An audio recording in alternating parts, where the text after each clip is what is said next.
Hey everyone, welcome back to the channel. Today's story is one that's blowing up the internet.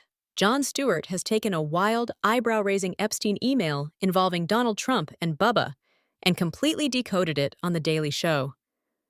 And trust me, the twist he reveals on air left the entire studio gasping. Stay tuned till the end, because what Stewart exposes is not what anyone expected.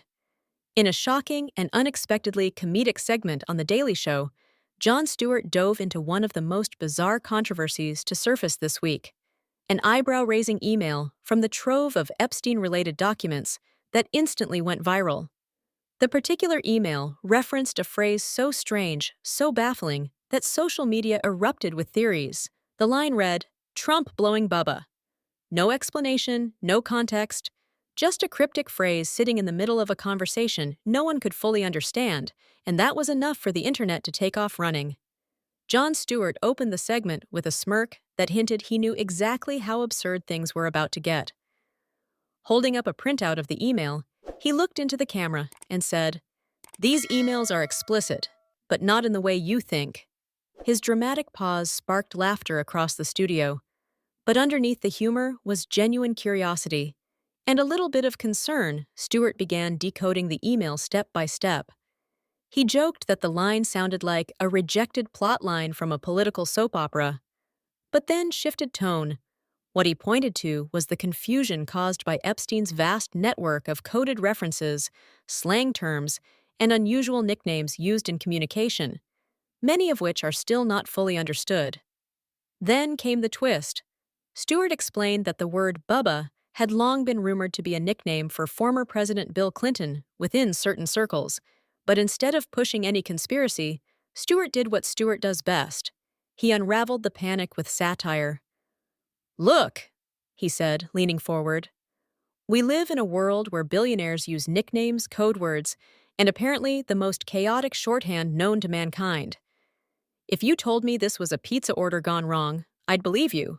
But viewers weren't prepared for what he would reveal next." Stewart highlighted that the email, upon deeper inspection, wasn't referencing anything sexual or scandalous at all. Rather, it appeared to be part of a longer chain discussing gossip, social maneuvering, and coded language that Epstein often used with people in his circle. Stewart pointed out the possibility that blowing Bubba may have meant upsetting, confronting, or exposing someone, a kind of slang shorthand not uncommon in political circles. And just as the audience exhaled, thinking the mystery was solved, Stewart added another twist. Some analysts believe the phrase could have been intentionally cryptic or even sarcastic. Epstein's emails weren't exactly literature, Stewart deadpanned. Half of them read like a teenager's text messages written at 3 a.m. The audience roared. But Stewart used the moment to pivot into a sharper critique of why these emails keep causing explosions in the media. He emphasized how the secrecy surrounding Epstein's network, his relationships with high-profile figures, and the sheer volume of redacted or incomplete information continue to generate confusion. Confusion that entertainers, politicians, and the public all try to decode in real time. Stewart closed the segment with one more comedic gut punch. If we're decoding phrases like Trump blowing Bubba for national news, maybe the real scandal is that nobody in these circles writes in full sentences. The crowd erupted once more, but the message echoed long after the laughter. The mystery may not be as explosive as the internet hoped, but the chaos created by these fragmented emails is far from over.